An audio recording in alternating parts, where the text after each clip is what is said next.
नमस्कार, मैं हूं आपके साथ नलोफर अंसारी और आप देख रहे हैं एनटीवी न्यूज। आई नजर डालते हैं आज की खास खबरों पर। आपराधिक घटनाओं पर अंकुश लगाने के लिए पुलिस अधीक्षक की एक और नई शुरुआत। पुलिस अधीक्षक दीपक भूकर ने गरुण वाहिनी को हरी झंडी दिखाकर किया रवाना। गरुण वाहिनी के 2 वाहनों पर पुलिस कर्मी सवार होकर रात्रि में करेंगे पेट्रोलिंग। गरुण वाहिनी के पुलिसकर्मी हाईवे, भीड़भाड़ वाले बाजार सहित अति संवेदनशील स्थानों पर चलने वाले राहगीरों पर रखेंगे पैनी नजर। मुख्य रूप से कोतवाली सदर, कोतवाली गंगा घाट, कोतवाली अचलगंज के क्षेत्रों में करेंगी सुबह शाम पेट्रोलिंग। गरुण वाहिनी को पुलिस अधीक्षक दीपक भूकर, अपर पुलिस अधीक्षक व सीओ सिटी ने हरी झंडी दिखाकर रवाना किया। एनटीवी न्यूज 24/7 लाइव के लिए उन्नाव से भानु सिंह चंदेल की रिपोर्ट।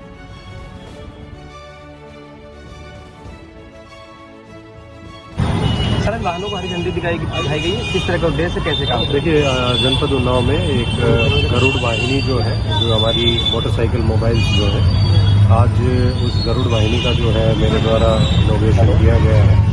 और इस जो गरुड़ वाहिनी है, इनका मेन पर्पज़ ये रहेगा कि इसमें जो हमारा 3 थाना क्षेत्र है, खास करके गंगा घाट, कोतवाली और दही, इसमें जो हमारे अर्ली आवर्स होते हैं, जो ओल्ड आवर्स रहते हैं, जिसमें मॉर्निंग के टाइम पे और इवनिंग के टाइम पे इन गरुड़ वाहिनीज़ के द्वारा डिफरेंट मार्केट एरियाज़ में जो पार्क्स हैं, जहाँ पे सुबह मॉर्निंग में लोग वॉक करने आते हैं, और ऐसे क्षेत्र जिसमें कि महिलाएं रात शाम के टाइम में मार्केटिंग के लिए आती हैं, तो उनकी सुरक्षा के दृष्टिगत ये मोबाइल पार्टीज रहेंगी।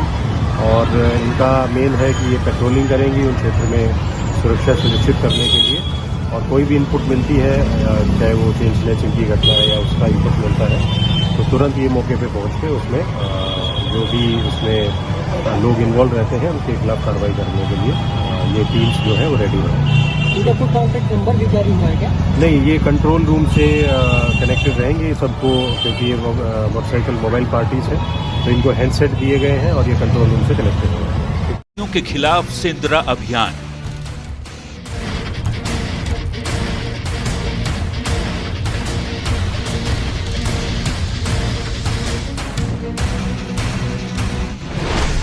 गुदड़ी में पुलिस और प्रशासन हलकान। अभी तक कहीं कोई पुष्टि नहीं हो पाई है और न ही कोई शव बरामद हो पाया है। पहाड़ी जंगल में जन अदालत का फरमान।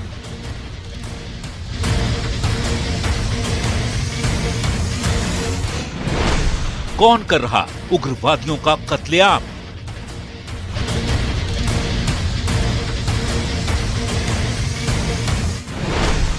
सजा या साजिश, क्या है सेंद्रा की सच्चाई?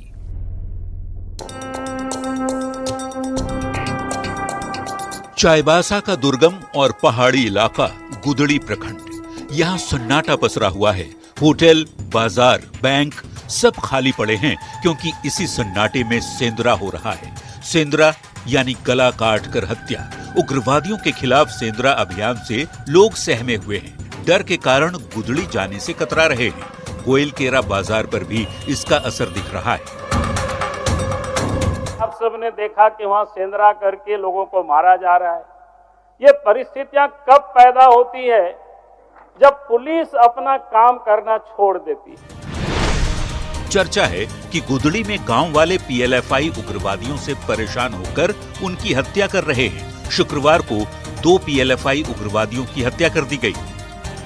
सोमवार को 2 पीएलएफआई समर्थकों को भी मौत के घाट उतार दिया गया। हालांकि चारों का शव अब तक बरामद नहीं हुआ है। पुलिस और प्रशासन के हाथ अब तक खाली हैं।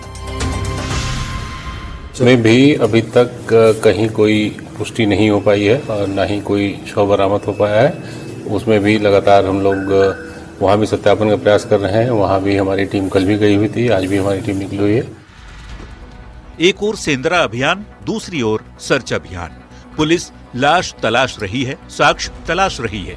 झारखंड पुलिस के मुखिया अनुराग गुप्ता कहते हैं कि कई बड़े और दुर्दांत नक्सली चाईबासा इलाके में ही हैं, जिन पर इनाम घोषित किया गया है। कमांडर मोटा टाइगर और उसके साथी गोमिया की हत्या किए जाने की बात सामने आ रही है।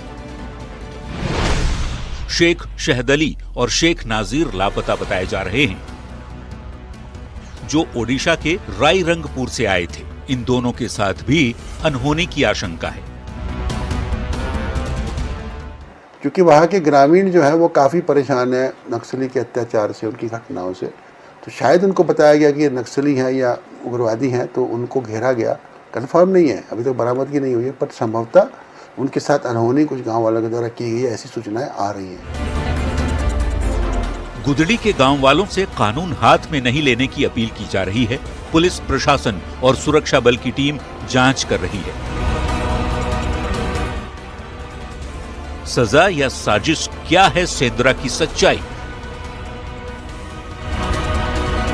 ये तो लाश और साक्ष्य मिलने के बाद ही साफ हो पाएगा।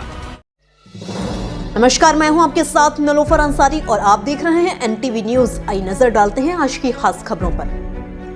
सभापति जी, काशी तमिल संगमम और तेलुगु काशी संगमम ये आज एक बहुत बड़ा इंस्टीट्यूशनलाइज हुआ है और समाज के निकटता को मजबूती देने का एक सांस्कृतिक प्रयास भी हमारा चलता रहा है, क्योंकि उसका कारण यही है कि संविधान की मूल धारा में भारत की एकता का महात्म्य स्वीकार किया गया है और उसको हमें बल देना चाहिए।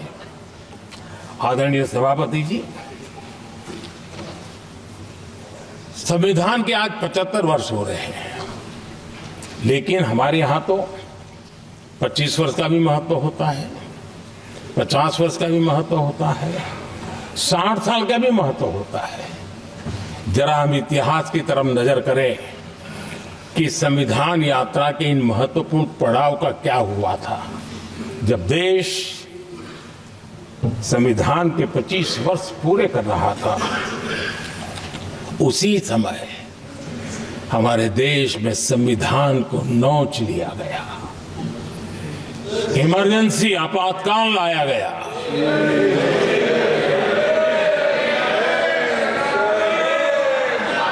संवैधानिक व्यवस्थाओं को समाप्त कर दिया गया, देश को जेल खाना बना दिया गया, नागरिकों के अधिकारों को लूट लिया गया, प्रेस की स्वतंत्रता को ताले लगा दिए गए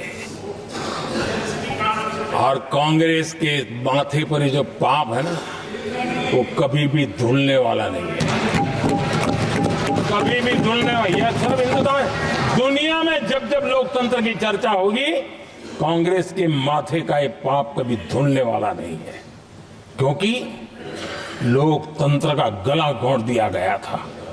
भारत के संविधान निर्माताओं की तपस्या को मिट्टी में मिलाने की कोशिश की गई थी। आदरणीय सभापति जी, जब 50 साल हुए तब क्या भुला दिया गया था? जी नहीं, अटल बिहारी वाजपेयी जी की सरकार थी और 26 नवंबर को 2000 देश भर में संविधान का 50वां वर्ष मनाया गया था।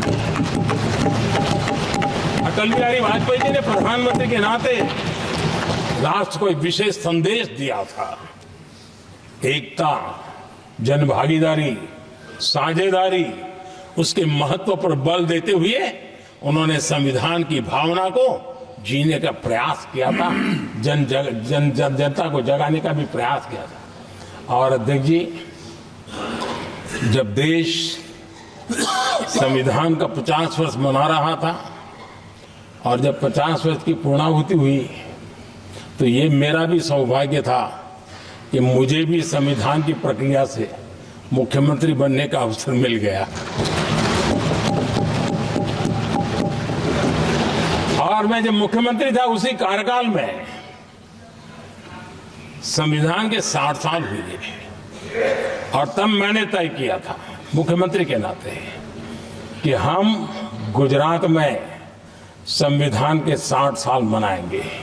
और इतिहास में पहली बार ऐसा हुआ है जब संविधान के ग्रंथ को हाथी पर बनाई हुई अंबाड़ी में रखा गया, उस विशेष व्यवस्था में रखा गया। हाथी पर संविधान की यात्रा निकल, संविधान गौरव यात्रा निकाली गई और राज्य का मुख्यमंत्री उस संविधान के नीचे हाथी के बगल में पैदल चल रहा था और देश को संविधान का महात्मा समझाने का सांकेतिक प्रयास कर रहा था। ये सौभाग्य भी मुझे प्राप्त हुआ था, क्योंकि हमारे लिए संविधान का महत्व क्या है। और आज 75 साल हुए हमें अवसर मिला, और मुझे याद है जब मैंने लोकसभा के पुराने सदन के अंदर जब 26 नवंबर को संविधान दिवस मनाने की बात कही थी, तब एक वरिष्ठ नेता ने सामने से आवाज उठाई थी कि 26 जनवरी तो है, 26 नवंबर की क्या जरूरत है। क्या भावना घर कर गई थी, ये बहुत पुरानी बात रही है। इसी सदन में मेरे सामने हुआ था। लेकिन आदरणीय सभापति जी, मेरे लिए खुशी की बात है कि इस विशेष सत्र में अच्छा होता, संविधान की शक्ति, संविधान की विविधताओं पर चर्चा होती तो नई पीढ़ी को काम आता। लेकिन हर एक की अपनी अपनी मजबूरियां होती है, हर कोई अपना दुख किसी न किसी रूप में प्रकट करता रहता है।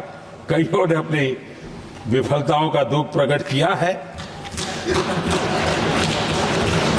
अच्छा होता दलगत की भावनाओं से उठ करके देश हित में संविधान की चर्चा हुई होती तो एक समृद्धि मिलती अनेक देश की नई पीढ़ी को। सोशल मीडिया की खौफनाक दीवानगी, लाइक कमेंट की चाह ने दिलाई मौत। रील बनाने के चक्कर में सिर धड़ से अलग हो गया। देखिए मौत का लाइव वीडियो।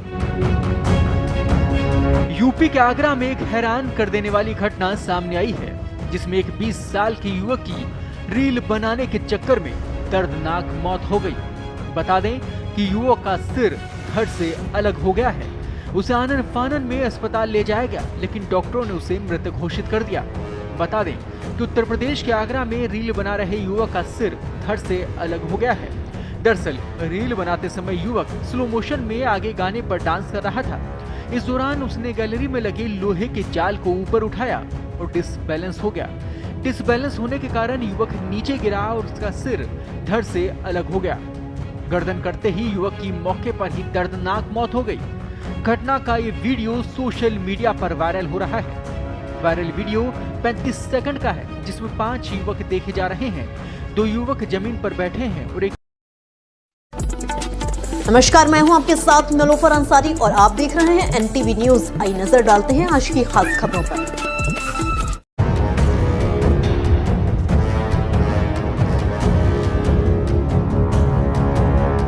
जयपुर में मुख्यमंत्री भजनलाल शर्मा के काफिले में हुए हादसे में जान गंवाने वाले ASI सुरेंद्र सिंह को सरकार का साथ मिला है। गृह राज्य मंत्री जवाहर सिंह ने नीमराना के गांव काट का माजरा पहुंचकर परिवार से मुलाकात की। उन्होंने कहा कि हम आपके पिताजी को वापस नहीं ला सकते, लेकिन परिवार का सहयोग करने में कोई कसर नहीं छोड़ेंगे। इससे पहले गुरुवार को सुरेंद्र सिंह की पत्नी ने सरकार के प्रति नाराजगी जताई थी। उन्होंने पत्रकारों से कहा था कि मेरे पति मुख्यमंत्री को बचाते हुए शहीद हो गए, लेकिन CM साहब मिलने तक नहीं आए। अगर मेरे पति उस समय वहां से हट जाते तो क्या होता? सरकार के तरफ से कोई नहीं आया हमारे पास। हमें लिखित में आश्वासन चाहिए। इसके अलावा ASI सुरेंद्र सिंह के अंतिम संस्कार में बीजेपी सरकार के किसी मंत्री के नहीं पहुंचने पर सवाल उठे थे। आपको बता दें, गुरुवार शाम 4 बजे उनके मृतक गांव नीमराना काट का माजरा में राजकीय सम्मान के साथ अंतिम संस्कार किया गया था। पुलिस जवानों ने गार्ड ऑफ ऑनर दिया, जिसके बाद बेटे आकाश ने अपने पिता को मुखाग्नि दी थी। ASI सुरेंद्र सिंह के परिजनों से गृह राज्य मंत्री जवाहर सिंह ने कहा है कि हम आपके पिताजी को तो वापस नहीं ला सकते, लेकिन परिवार की मदद करने में कोई कसर नहीं छोड़ेंगे। आप हमारे बच्चे हैं। सरकार और प्रशासन पूरी तरह आपके साथ है। CM ने कहा है कि परिवार को हर संभव सहायता दी जाए। वो खुद 17 दिसंबर के बाद परिवार से मुलाकात करने के लिए आएंगे। हमारा जांबाज अधिकारी गया है तो उस परिवार के साथ पूरी सरकार खड़ी है। मैं ईश्वर से प्रार्थना करूंगा कि उनके इस दुख की घड़ी में उस परिवार को संबल प्रदान करें। उनकी आत्मा को शांति दे। और इतना कह सकता हूं कि ये परिवार हमारा है, इसकी हर संभव मदद जिस मोर्चे पर हमको करनी पड़ेगी सरकार पूरी तरह से करेगी। सर, परिवार की जो मांगे थी वो मांगों पे क्या कहेंगे, क्या सहमति मिली? ये परिवार हमारा है, इनकी जो भी आवश्यकताएं हैं उनका समाधान करना हमारी जिम्मेदारी बनती है। सर, मुख्यमंत्री जी के आने की आप बात कर रहे थे। माननीय मुख्यमंत्री जी ने मुझे शाम को ही कहा कि मेरा परिवार है, हमारी सुरक्षा में लगा जांबाज एएसआई की दर्दनाक मौत हुई है, मैं निश्चित रूप से उस परिवार से मिलने जाऊंगा और मैं कह रहा हूं वो आएंगे। अंतिम संस्कार के दौरान एडिशनल पुलिस कमिश्नर कमर राष्ट्रदीप, डीसीपी तेजस्वी गौतम सहित कई पुलिस अधिकारी और बड़ी संख्या में लोग मौजूद थे, लेकिन कोटपुतली बहरोड कलेक्टर और एसपी नहीं पहुंचे। वहीं सरकार की तरफ से झुंझुनू एमएलए राजेंद्र सिंह भाभू को भेजा गया, उन्होंने पुष्प चक्र अर्पित किए। मंत्री बेढम के आने की खबर के बाद कलेक्टर और एसपी भी परिवार के यहां पहुंचे। मुख्यमंत्री के काफिले में हादसे की भेंट चढ़कर जिंदगी गंवाने वाले एएसआई सुरेंद्र सिंह चौधरी मूल तौर पर निमराना के काट का माजरा गांव के रहने वाले थे। वर्तमान में जयपुर के वैशाली नगर में रह रहे थे। सुरेंद्र सिंह के पिता इंडियन आर्मी में कैप्टन रह चुके थे। सुरेंद्र सिंह की पत्नी वैशाली नगर में एक निजी स्कूल में टीचर के पद पर कार्यरत है। उनका एक बेटा और एक बेटी है। जानकारी के मुताबिक उनके बेटे ने हाल ही में MBBS की डिग्री हासिल की है। नमस्कार, मैं हूं आपके साथ नलोफर अंसारी और आप देख रहे हैं NTV न्यूज। आई नजर डालते हैं आज की खास खबरों पर।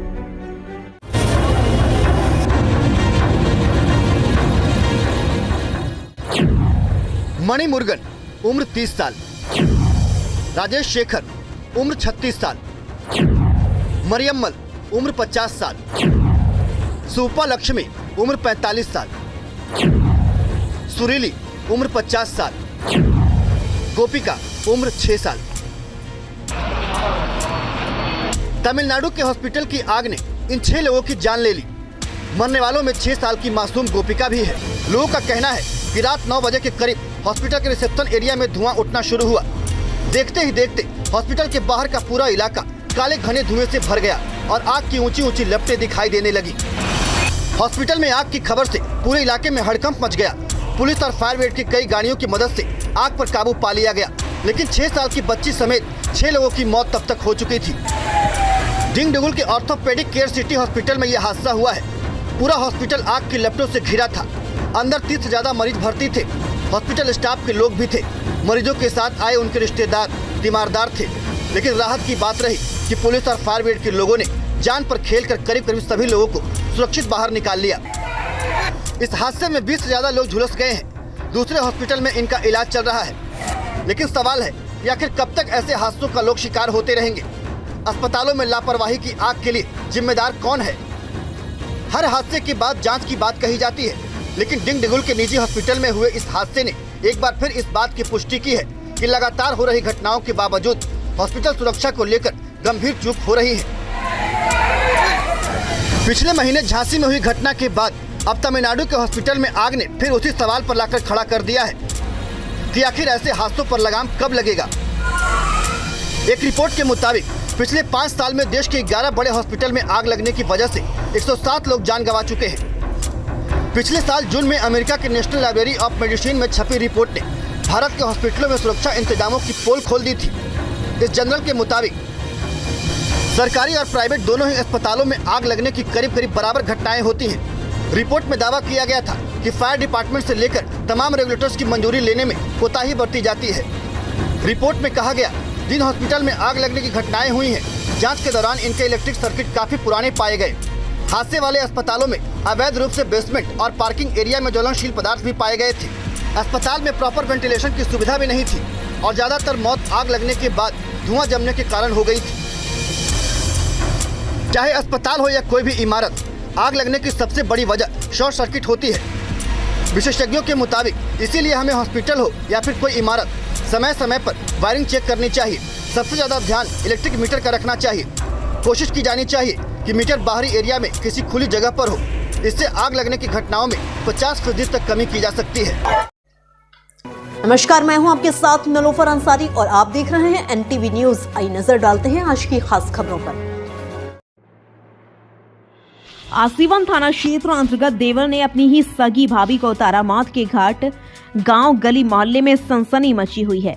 सोमवार देर रात को विजयखेड़ा निवासी रोहित ने अपनी सगी भाभी मां समान मीना को खेत में ले जाकर कुल्हाड़ी से काटकर चलती हुई आग में फेंक दिया। आसीवन थाना प्रभारी अजय कुमार सिंह अपने पुलिस बल के साथ मौके पर मौजूद। आरोपी ने जलती हुई आग में कुल्हाड़ी से काटकर फेंका था शव। अजय कुमार सिंह अपने पुलिस बल के साथ गांव गली मोहल्ले वासी मिलकर पानी डलवाकर आग को बुझाया और शव को बाहर निकाला। देखिए रिपोर्ट एनटीवी न्यूज 24/7 लाइव पर। आपको बताते चलें, घटना को अंजाम देने के बाद आरोपी रोहित मौके से फरार हो गया है। मृतका के पति की शिकायत पर पुलिस ने आरोपी रोहित के खिलाफ हत्या की धाराओं में मुकदमा दर्ज कर उसकी गिरफ्तारी के लिए दबिश देनी शुरू की। बीती रात को पुलिस को सूचना मिली कि आरोपी रोहित कुड़वा खेड़ा गांव के पास मौजूद है। पुलिस टीम घेराबंदी करके उसको गिरफ्तार करने का प्रयास किया तो आरोपी ने फायरिंग करते हुए भागने का प्रयास किया। पुलिस और आरोपी के बीच हुई मुठभेड़ में पुलिस ने रोहित के पैर में गोली मारकर उसको घायल कर गिरफ्तार कर लिया। उन्नाव पुलिस अपराधियों के खिलाफ गोली मारकर उनको लंगड़ा करने का अभियान जोर शोर से चला रही है, लेकिन अपराधी हैं कि अपराध करने से बिल्कुल भी गुरेज नहीं कर रहे हैं। एनटीवी न्यूज 24/7 लाइव के लिए उन्नाव से रविशंकर की रिपोर्ट। दिनांक 16/12/24 को थाना आसीवन पे एक सूचना मिली कि जो विजयखेड़ा गांव है उसमें एक मीना नाम की महिला, उसके सगे देवर के द्वारा रोहित, उसके द्वारा उसकी हत्या कर दी गई है। इसमें जो पुलिस टीम है वो तुरंत मौके पे पहुंची। महिला की जो शव था उसको पंचायतनामे के बाद पीएम के लिए भेजा गया। जो मृतका है उसके पति से तहरीर लेके इसमें सुसंगत धाराओं में अभियोग पंजीकृत किया गया। इसमें जो अभियुक्त रोहित था उसको आसीवन पुलिस टीम के द्वारा मुठभेड़ के बाद गिरफ्तार किया गया है, जिसमें उसके पैर में गोली लगी है। उपचार हेतु उसको हॉस्पिटल में एडमिट करवाया गया है और अग्रिम वैधानिक कार्रवाई इसमें पुलिस के द्वारा की जा रही है। नमस्कार, मैं हूं आपके साथ नलोफर अंसारी और आप देख रहे हैं एनटीवी न्यूज। आई नजर डालते हैं आज की खास खबरों पर।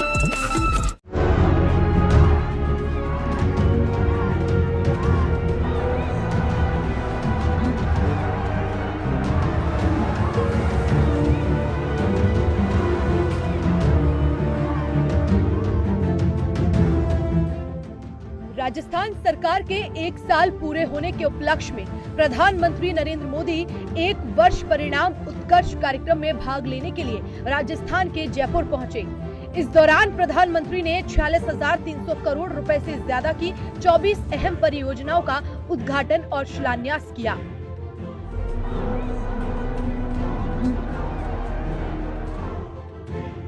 राइजिंग राजस्थान कार्यक्रम में शामिल होने के बाद पीएम मोदी एक बार फिर राजस्थान पहुंचे।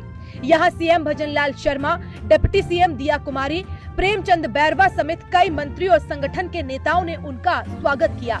पीएम मोदी राजस्थान के बीजेपी के प्रदेश अध्यक्ष और सीएम भजनलाल शर्मा के साथ कार्यक्रम के दौरान मंच पर पहुंचे। जयपुर के दादिया में हो रहे इस कार्यक्रम में सीएम भजनलाल शर्मा ने पीएम मोदी को श्रीनाथ जी की तस्वीर भेंट की।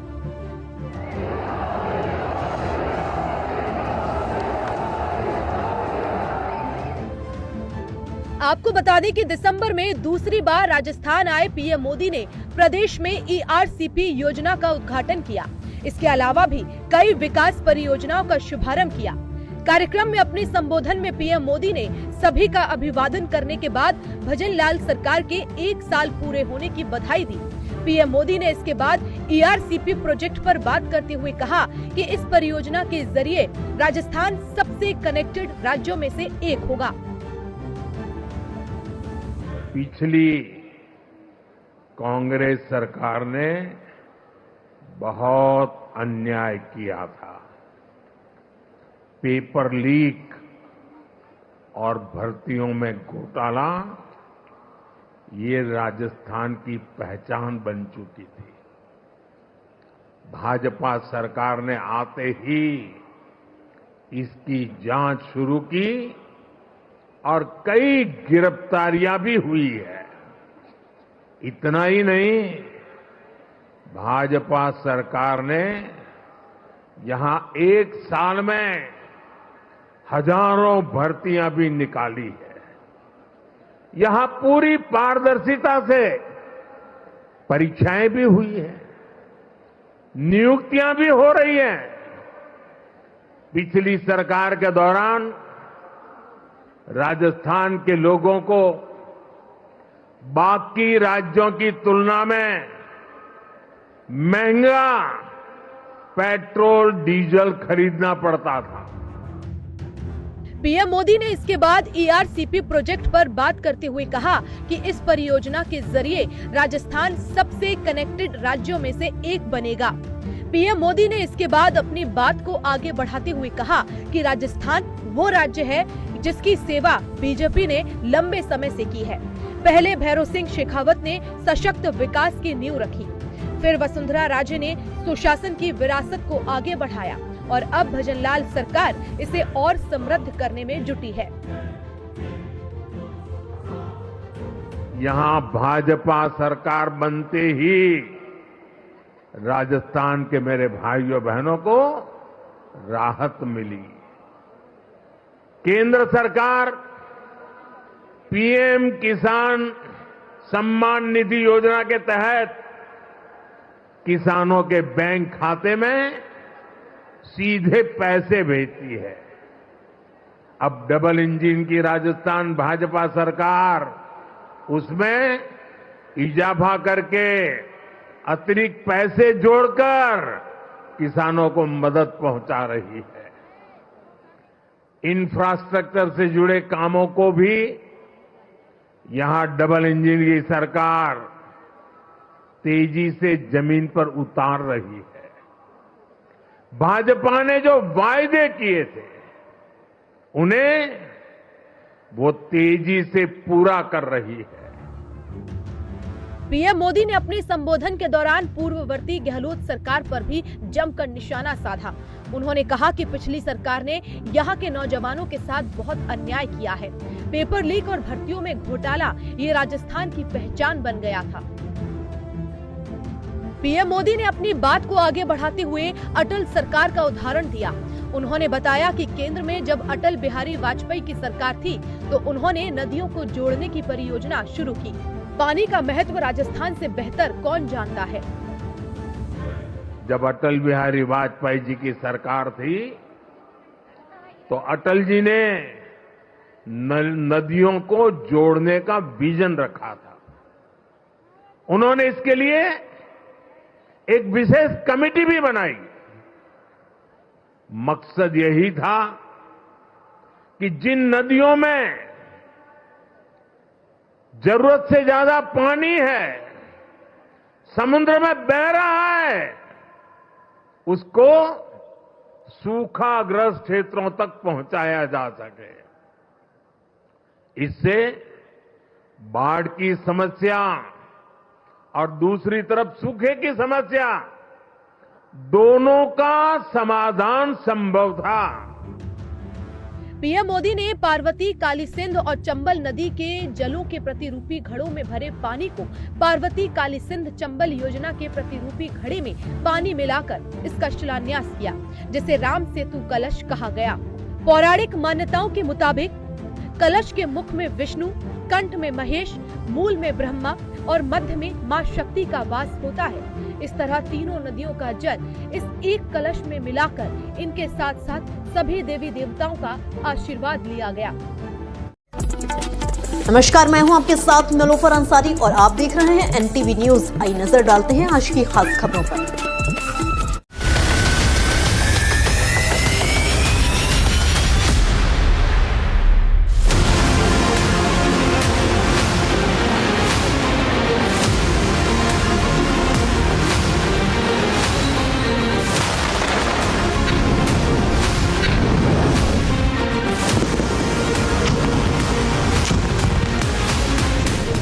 सीरिया पर इजराइल का वार, चुन चुन कर प्रहार।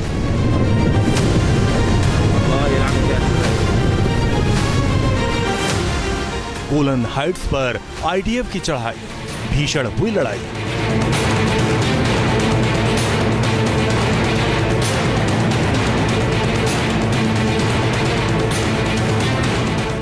असद ने बेचे राज, डिफेंस सीक्रेट पर खा।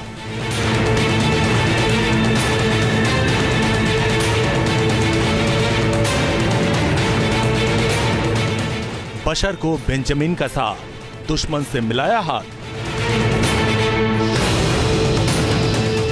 सीरिया लाचार, असद गद्दार।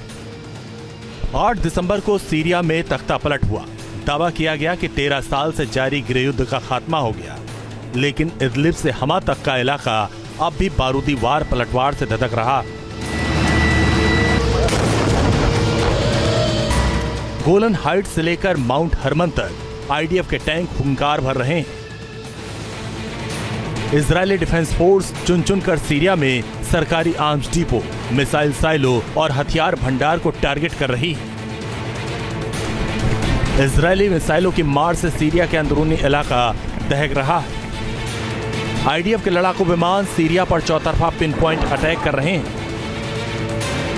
दावा किया जा रहा है कि इजराइल असद के सीरिया से भागने के बाद सीरियन आर्मी की बंकर, बैरक और हथियार गोदामों को चुन चुनकर नष्ट कर रही है। लेकिन बड़ा सवाल यह है कि आखिर आईडीएफ को सीरिया के अहम सैन्य ठिकानों की जानकारी कहां से हासिल हुई? इजरायली डिफेंस फोर्स को सीरियन फोर्स के स्ट्रेटेजिक लोकेशन की जानकारी कहां से मिली? दावा किया जा रहा है कि आईडीएफ को मिले इस खास जानकारी के पीछे एक सीक्रेट डील है, एक ऐसा समझौता है जिसकी वजह असद सुरक्षित रूस पहुंचे। तो क्या सिर्फ अपनी जान बचाने के लिए असद ने अपने देश से गद्दारी की? क्या रूस तक महफूज पहुंचने के लिए बशर अल असद उसी यहूदी देश से समझौता कर बैठे जिससे दुश्मनी का दावा कर उन्होंने कई दशकों तक सीरिया पर राज किया? इन सवालों को इस खास पेशकश में करेंगे डिकोड। बने रहिए। दिल्ली विधानसभा चुनाव के लिए कांग्रेस की पहली लिस्ट जारी। कांग्रेस ने 21 उम्मीदवारों की घोषणा की। संदीप दीक्षित को नई दिल्ली से मिला टिकट। रागिनी नायक वजीरपुर से लड़ेंगी चुनाव। बाली मारान से हारून यूसुफ कांग्रेस उम्मीदवार। नमस्कार, मैं हूं आपके साथ नलोफर अंसारी और आप देख रहे हैं एनटीवी न्यूज। आई नजर डालते हैं आज की खास खबरों पर। अल्लू अर्जुन को 4 दिसंबर को पुष्पा 2 के प्रीमियर के दौरान संध्या थिएटर में एक महिला की मौत के मामले में 13 दिसंबर शुक्रवार को गिरफ्तार किया गया था। इस दौरान उनकी पत्नी स्नेहा रेड्डी टूट गई थी। अल्लू अर्जुन की गिरफ्तारी के बाद ही उन्हें जेल भेज दिया गया और फिर तुरंत उन्हें अंतरिम बेल भी मिल गई, मगर इसके बावजूद उन्हें एक रात जेल में बितानी पड़ी, जिसके चलते उनकी पत्नी स्नेहा पर क्या बीती है ये उनके लेटेस्ट वीडियो से साफ जाहिर हो रहा है। क्लिप में स्नेहा रेड्डी अपने पति को देखते ही इमोशनल हो जाती हैं। वो पहले अपने पति को गाल पर किस करती हैं और उन्हें जोर से गले लगा लेती हैं। स्नेहा की आंखों में आंसू साफ दिखाई दे रहे हैं। वो अल्लू को गले लगाकर अपने इमोशंस को छुपाने की कोशिश कर रही हैं। इस दौरान अल्लू अर्जुन भी अपनी पत्नी का हौसला बढ़ाते हुए दिख रहे हैं। वीडियो में एक्टर का बेटा भी दिख रहा है। बेटे ने अपनी माँ और पिता को गले लगाया। ये इमोशनल वीडियो सोशल मीडिया पर बहुत तेजी से वायरल हो रहा है। वहीं शनिवार को जेल से रिहा हुए अल्लू अर्जुन ने पहली बार अपनी गिरफ्तारी पर चुप्पी तोड़ी है और पीड़ित के परिवार के प्रति संवेदनाएं व्यक्त की हैं। उन्होंने मीडिया से बातचीत में कहा, मैं एक बार फिर परिवार के प्रति अपनी संवेदना व्यक्त करना चाहता हूं। ये एक दुर्भाग्यपूर्ण घटना थी। जो कुछ हुआ उसके लिए हमें खेद है। एक्टर ने फैंस को भरोसा दिलाया कि अब चिंता की कोई बात नहीं है और साथ ही समर्थन के लिए उन्हें धन्यवाद किया। बात करें वर्क फ्रंट की तो इन दिनों Allu Arjun action thriller Telugu film Pushpa 2 में नजर आ रहे हैं। ये फिल्म दुनिया भर में 1100 करोड़ रुपए से ज्यादा का कलेक्शन कर चुकी है।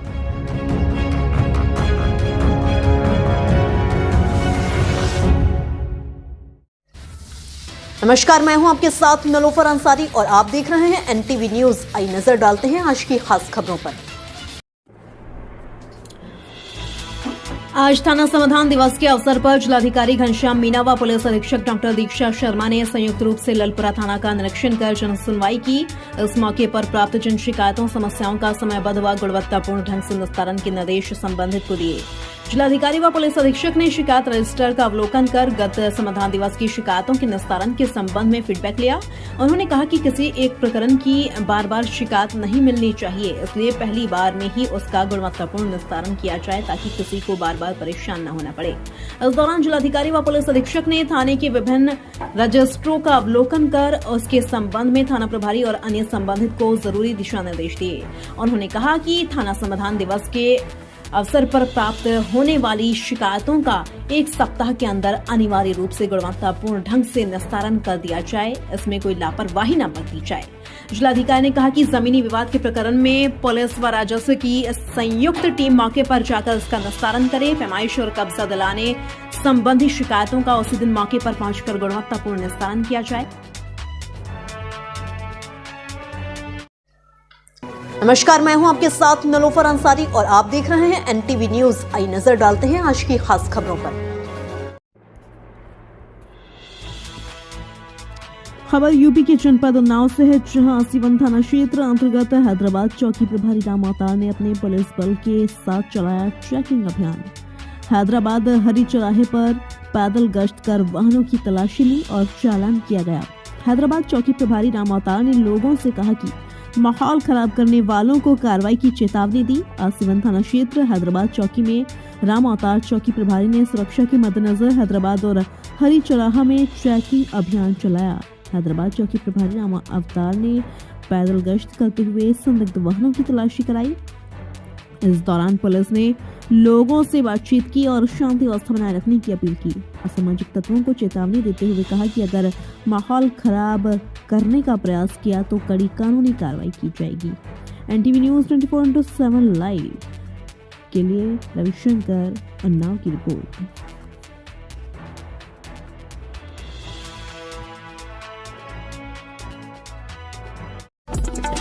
नमस्कार, मैं हूं आपके साथ नलोफर अंसारी और आप देख रहे हैं एनटीवी न्यूज। आई नजर डालते हैं आज की खास खबरों पर। और एक बड़ी खबर सामने आ रही है। पश्चिम बंगाल सरकार के मंत्री फरहाद हकीम के बयान पर घमासान मचा हुआ है। माइनॉरिटी छात्रों को संबोधित करते हुए हकीम ने कहा, अगर अल्लाह ने चाहा तो एक दिन मुसलमान बहुमत में होंगे। पश्चिम बंगाल में हम 33% और पूरे देश में 17% हैं, लेकिन अल्लाह की रहमत से हम सशक्त हो सकते हैं। ये बड़ी खबर आपको बता रहे हैं। ये कहना है फरहाद हकीम का, जो ममता सरकार में मंत्री हैं। बंगाल में तो हम 33% हैं, मगर हिंदुस्तान में भी हम सिर्फ 17% है और हमें माइनॉरिटी कम्युनिटी कहा जाता है। मगर हम अपने आप को माइनॉरिटी नहीं सोचते हैं। हम सोचते हैं अगर अल्लाह की रहमत है हमारे ऊपर, अगर तालीम हमारे साथ है, तो हम एक दिन मेजॉरिटी से भी मेजॉरिटी हो सकते हैं और हम अपने अल्लाह की ये मेहरबानी होगी जो हम अपने ताकत से ये हासिल करें। नमस्कार, मैं हूं आपके साथ नलोफर अंसारी और आप देख रहे हैं एनटीवी न्यूज। आई नजर डालते हैं आज की खास खबरों पर। यहाँ पर गणेश नगर के अंदर ये जो कचरा पेटी की तरह यहाँ गरीब परिवार रहते हैं, यहाँ गंदगी इतनी है। यहाँ देखो, यहाँ मच्छर, यहाँ सब इतनी गंदगी है कि यहाँ की पब्लिक को बीमार पड़ने की आवश्यकता है। और यहाँ पे जो गंदगी है वो कोई म्यूनसिपालिटी कॉरपोरेशन वाले यहाँ देखने भी नहीं आते हैं और यहाँ म्यूनसिपालिटी ध्यान नहीं दे रही है। गणेश नगर के अंदर गरीब परिवारों के सामने देखती भी नहीं है। ये म्यूनसिपालिटी कॉरपोरेशन वाले को मेरी अर्जी है कि तात्कालिक धोरण में काम करा रहे। ऐसी मेरी म्यूनसिपालिटी कॉरपोरेशन को मेरा अर्जी है कि ये तात्कालिक धोरण में ये काम पूरा करे। इसके लिए मैं गए गणेश नगर वाले पब्लिक को मानगी में पीड़ा दी है और सब तकलीफ पड़ रही है। यहाँ टॉयलेट बाथरूम में भी पानी नहीं आ रहा है, पानी गंदगी आ रही है और ये जो गंदगी गटर लाइन पूरी भरा रही है। यहाँ म्यूनसिपालिटी कॉरपोरेशन कोई ध्यान नहीं दे रही है।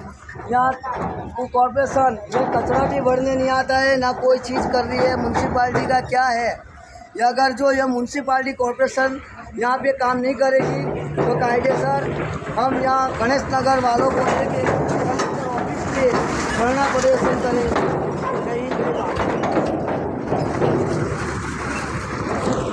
अब आओ उधर charitable trust national president Idris Patel તેમજ ઓલ મીડિયા કાઉન્સિલનો ગુજરાત રિપોર્ટર ઇદ્રીસ સાહેબ પટેલ આજે મ્યુનિસિપાલિટી કોર્પોરેશન તરફ મ્યુનિસિપાલિટી કોર્પોરેશનના અંદર આ જે કચરાના બહારથી આવેલા ઢગલા અને આ લોકો એક નંબરનો થર્ડ ક્લાસનો કચરો અહીંયા નાખવામાં આવે છે એમાં મ્યુનિસિપાલિટી કોઈ પણ ધ્યાન આપતી નથી અને ઘણા સમયથી અને આ રસ્તો કફોડી હાલતના અંદર છે, જવા આવવામાં મુશ્કેલીઓ પડે છે। આમાં મ્યુનિસિપાલિટી કોર્પોરેશનની ગાડીઓ પણ નીકળે છે અને આ રસ્તો એકદમ ખરાબ બની ગયો છે અને અહીંયા કચરો એટલો ગંદો છે કે અહીંયા લોકો ત્રાસી કરે છે અને આ બીમારીઓનો ભોગ બને એવી શક્યતા છે અને અહીંયા મ્યુનિસિપાલિટી કોર્પોરેશનના મોટા દફતરો છે અને મ્યુનિસિપાલિટી કોર્પોરેશન અહીંયા ગરીબ પરિવારને ગણેશનગરમાં રહેતા ગરીબ પરિવારોનું કોઈ પણ જાતનું ધ્યાન આપવામાં આવતું નથી। માટે આ મ્યુનિસિપાલિટી કોર્પોરેશનના તમામ અધિકારીઓને જાણ કરવામાં આવે છે કે ગણેશનગરમાં ધ્યાન આપવામાં આવે, નહીં તો અગર જો ધ્યાન નહીં આપે મ્યુનિસિપાલિટી કોર્પોરેશન તો કાયદેસર કલેક્ટર ઓફિસે અમે ધરણા પર બેસીશું। જય હિન્દ, જય ભારત। नमस्कार, मैं हूं आपके साथ नलोफर अंसारी और आप देख रहे हैं एनटीवी न्यूज। आई नजर डालते हैं आज की खास खबरों पर। आज सरकारी स्कूल प्राइवेट स्कूलों से आगे निकल गए हैं। आज हमारे बच्चे सरकारी स्कूलों से जेईई नीट का एग्जाम क्लियर करके आईआईटी में एडमिशन ले रहे हैं, मौलाना आजाद मेडिकल कॉलेज में एडमिशन ले रहे हैं, देश के बड़े बड़े कॉलेज में एडमिशन ले रहे हैं। क्यों? अरविंद केजरीवाल जी की वजह से, आम आदमी पार्टी की वजह से। अब फरवरी में फिर से चुनाव आएगा। आप लोगों ने बार बार तिलक नगर की जनता ने 2013 में, 2015 में, 2020 में हमेशा आम आदमी पार्टी को अपना प्यार दिया है, अपना आशीर्वाद दिया है और अपना वोट दिया है। हम यही उम्मीद करते हैं कि उसी तरह से जब फरवरी में चुनाव आएगा आपका प्यार फिर से हमें मिलेगा, आपका आशीर्वाद फिर से मिलेगा और आपका वोट हम पे फिर से मिलेगा। और आपको पता है ना कि जब इस बार अरविंद केजरीवाल जी चुन के आएंगे तो दिल्ली की महिलाओं को क्या मिलने वाला है? पता है ना आपको? आपको पता है माता जी? अरविंद केजरीवाल जी ने वादा किया है कि इस बार उनकी सरकार बना के भेजो। पिछली बार 1000 रुपए का वादा किया था फरवरी में, 1000 रुपए की स्कीम एक हफ्ते पहले पास कर दी। अब चुनाव जिता के भेजोगे, दिल्ली की हर महिला के खाते में हर महीने 2100 रुपए आएंगे। ये अरविंद केजरीवाल की गारंटी है। किस किस को लगता है हर महिला को 2100 रुपए मिलने चाहिए? अच्छा, पुरुषों को नहीं लगता। एक दिन कोई मुझे कहता है ये अरविंद केजरीवाल सब कुछ महिलाओं के लिए ही क्यों करते हैं? वो इसलिए करते हैं क्योंकि महिलाएं ज्यादा समझदार होती हैं। इसलिए करते हैं क्योंकि वो महिलाओं का दर्द समझते हैं। किसी भी महिला को, किसी भी उम्र की महिला को अपने छोटे मोटे खर्चों के लिए किसी ना किसी पुरुष के सामने हाथ फैलाने पड़ते हैं। जब छोटी होती हैं तो पिता के सामने हाथ फैलाती हैं, बड़ी हो जाती हैं तो पति के सामने हाथ फैलाती हैं, बुजुर्ग हो जाती हैं तो अपने बेटे के सामने हाथ फैलाती हैं। कोई भी किसी के सामने हाथ नहीं फैलाना चाहता। सही कह रही हूँ ना माता जी? यही दर्द अरविंद केजरीवाल जी ने समझा है और अब आपको हर महीने 2100 रुपए देंगे। हम बस यही उम्मीद करते हैं कि जिस तरह से आपका प्यार, आपका आशीर्वाद हमें मिलता रहा है, जब फरवरी में चुनाव आएगा उससे बम्पर प्यार और बम्पर आशीर्वाद के साथ आप हमें जिता के भेजेंगे। बहुत बहुत धन्यवाद। जय हिंद, जय भारत। अब पद यात्रा पे निकलते हैं। तो तिलक नगर है तैयार, फिर लाएंगे, फिर लाएंगे। इसके पहले कि हम यहाँ से पद यात्रा पे निकले, मैं तो देखिए, तिलक नगर में सीएम आतिशी पद यात्रा कर रहे हैं। साथ ही साथ जो वहां के स्थानीय लोग हैं वो भी एक एक करके सीएम आतिशी से मुलाकात कर रहे हैं और वो भी सभी का अभिवादन स्वीकार करते हुए, जो महिलाएं हैं, जो बुजुर्ग महिलाएं हैं, उनसे गले लगाकर उनका अभिवादन स्वीकार कर रहे हैं। नमस्कार, मैं हूं आपके साथ नलोफर अंसारी और आप देख रहे हैं एनटीवी न्यूज। आई नजर डालते हैं आज की खास खबरों पर।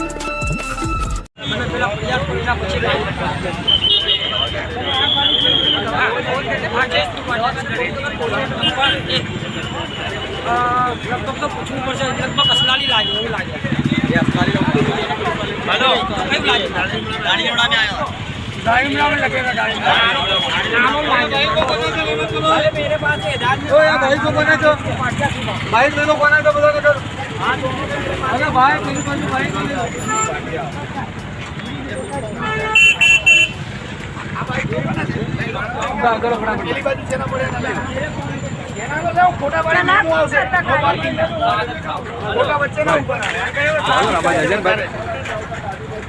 ले लो बदा फोटा पाड़ी ले लो फोटा पाल लिया हमने हमारी बाइक में फोटो पाड़ी लो हमने हमारी रिसीव कर लो ये गाड़ी ले लो फटाफट पे आगे किसी गाड़ी है तो ये गाड़ी डाल दो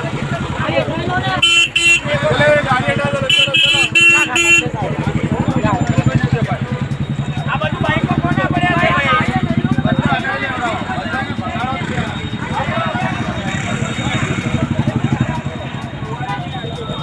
नमस्कार, विशालापुर से नारोल जाने के तरफ पे ये साहिबा के नीचे एक्टिवा आ चुकी है और सामने जो व्यक्ति को लगा है वो गंभीर है, उसको सारवर के लिए ले गए हैं।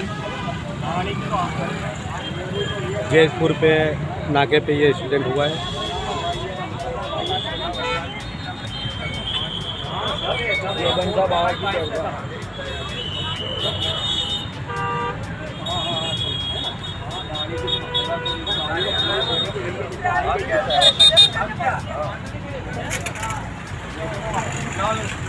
गाड़ी पूरी तरह डैमेज हो चुकी है। हाँ। और ये पुल बंद होने के कारण एक साइड गाड़ी चालू है, इसके कारण लोगों को यहाँ पे तकलीफ पड़ती है और यहाँ के अधिकारी स्कूल के काम में थोड़ा लापरवाही है।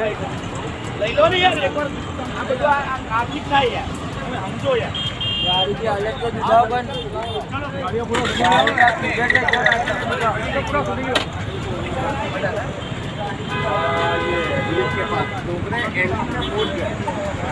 ये गाड़ी किसकी है? निकलो बापू है ना, इतना देखिए वो बता दो याद करें बापू निकलो।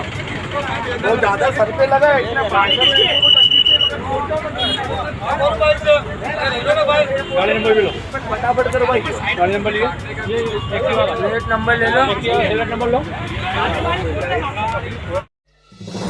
नमस्कार, मैं हूं आपके साथ नलोफर अंसारी और आप देख रहे हैं एनटीवी न्यूज। आई नजर डालते हैं आज की खास खबरों पर।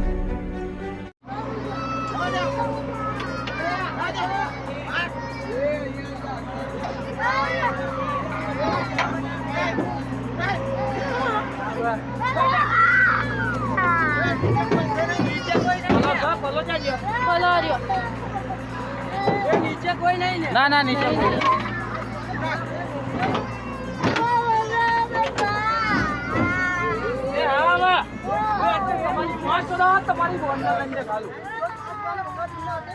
नीचे कोई है थोड़ी देर ले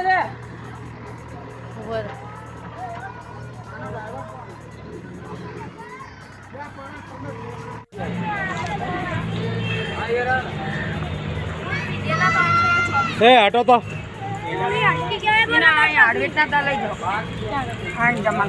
ये छोकरा है, क्या हुआ इसके साथ में? ट्रैक्टर के नीचे आ गया था, पीएला ये ट्रैक्टर वाला दारू पिया था। दारू पीएला और ये ट्रैक्टर कहाँ चल रहा था? टोरेंट पावर के पीछे। टोरेंट पावर में काम में चालू है। टोरेंट पावर के अधिकारी के कारण ये छोकरे।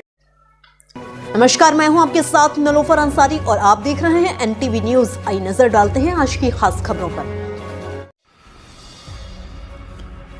आपराधिक घटनाओं पर अंकुश लगाने के लिए पुलिस अधीक्षक की एक और नई शुरुआत। पुलिस अधीक्षक दीपक भुकर ने गरुड़ वाहिनी को हरी झंडी दिखाकर किया रवाना। गरुड़ वाहिनी के 2 वाहनों पर पुलिस कर्मी सवार होकर रात्रि में करेंगे पेट्रोलिंग। गरुड़ वाहिनी के पुलिसकर्मी हाईवे, भीड़भाड़ वाले बाजार सहित अति संवेदनशील स्थानों पर चलने वाले राहगीरों पर रखेंगे पैनी नजर। मुख्य रूप से कोतवाली सदर, कोतवाली गंगा घाट, कोतवाली अचलगंज के क्षेत्रों में करेंगी सुबह शाम पेट्रोलिंग। गरुड़ वाहिनी को पुलिस अधीक्षक दीपक भुकर, अपर पुलिस अधीक्षक वासीओ सिटी ने हरी झंडी दिखाकर रवाना किया। एनटीवी न्यूज 24/7 लाइव के लिए उन्नाव से भानु सिंह चंदेल की रिपोर्ट।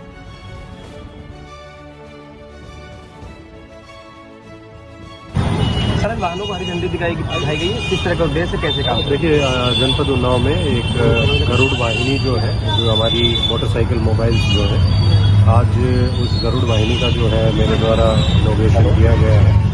और इस जो गरुड़ वाहिनी है, इनका मेन पर्पज़ ये रहेगा कि इसमें जो हमारा 3 थाना क्षेत्र है, खासकर कि गंगा घाट, कोतवाली और दही, इसमें जो हमारे अर्ली आवर्स होते हैं, जो ओल्ड आवर्स रहते हैं, जिसमें मॉर्निंग के टाइम पे और इवनिंग के टाइम पे इन गरुड़ वाहिनीज़ के द्वारा डिफरेंट मार्केट एरियाज़ में जो पार्क्स हैं, जहाँ पे सुबह मॉर्निंग में लोग वॉक करने आते हैं, और ऐसे क्षेत्र जिसमें कि महिलाएं रात शाम के टाइम में मार्केटिंग के लिए आती हैं, तो उनकी सुरक्षा के दृष्टिगत ये मोबाइल पार्टीज़ रहेंगी।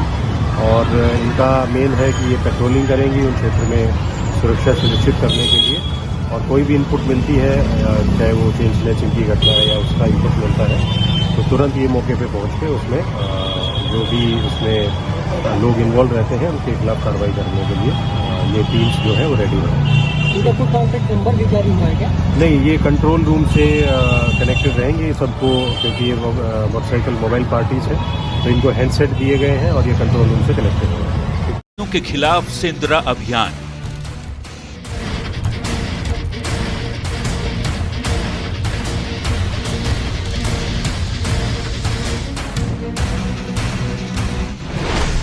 गुदड़ी में पुलिस और प्रशासन हलकान। अभी तक कहीं कोई पुष्टि नहीं हो पाई है और न ही कोई शव बरामद हो पाया है। पहाड़ी जंगल में जन अदालत का फरमान।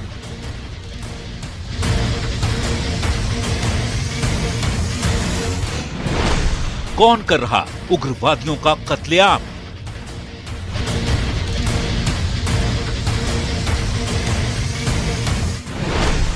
सजा या साजिश, क्या है सेंद्रा की सच्चाई?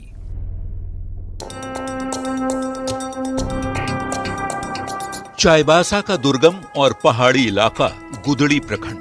यहाँ सन्नाटा पसरा हुआ है। होटल, बाजार, बैंक सब खाली पड़े हैं, क्योंकि इसी सन्नाटे में सेंद्रा हो रहा है। सेंद्रा यानी गला काट कर हत्या। उग्रवादियों के खिलाफ सेंद्रा अभियान से लोग सहमे हुए हैं। डर के कारण गुदड़ी जाने से कतरा रहे हैं। गोयलकेरा बाजार पर भी इसका असर दिख रहा है।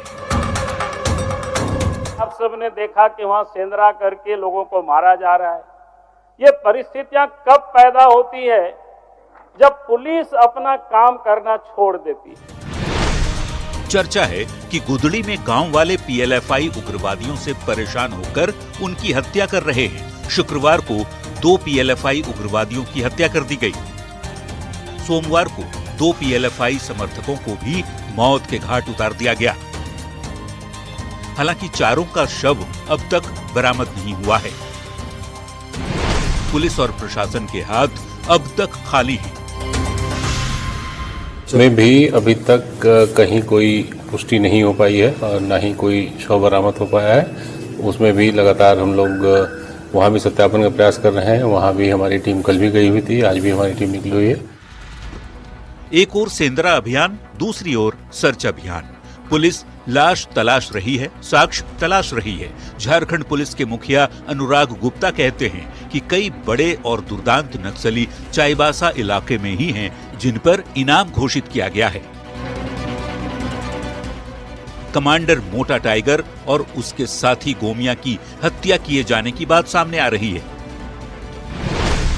शेख शहदली और शेख नाजीर लापता बताए जा रहे हैं, जो ओडिशा के रायरंगपुर से आए थे। इन दोनों के साथ भी अनहोनी की आशंका है।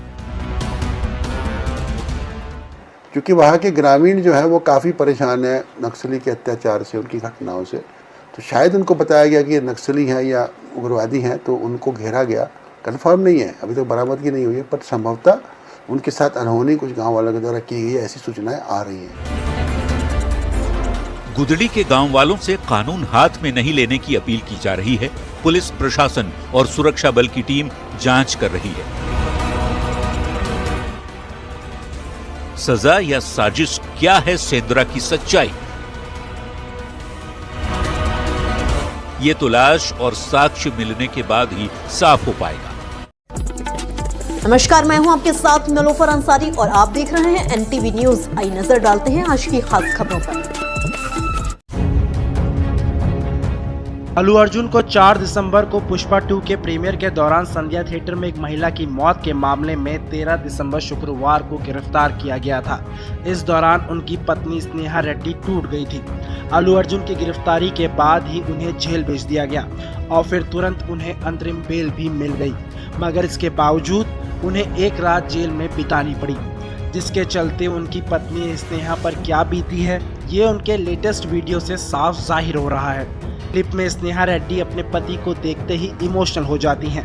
वो पहले अपने पति को गाल पर किस करती हैं और उन्हें जोर से गले लगा लेती हैं। स्नेहा की आंखों में आंसू साफ दिखाई दे रहे हैं। वो अल्लू को गले लगाकर अपने इमोशंस को छुपाने की कोशिश कर रही हैं। इस दौरान अल्लू अर्जुन भी अपनी पत्नी का हौसला बढ़ाते हुए दिख रहे हैं। वीडियो में एक्टर का बेटा भी दिख रहा है।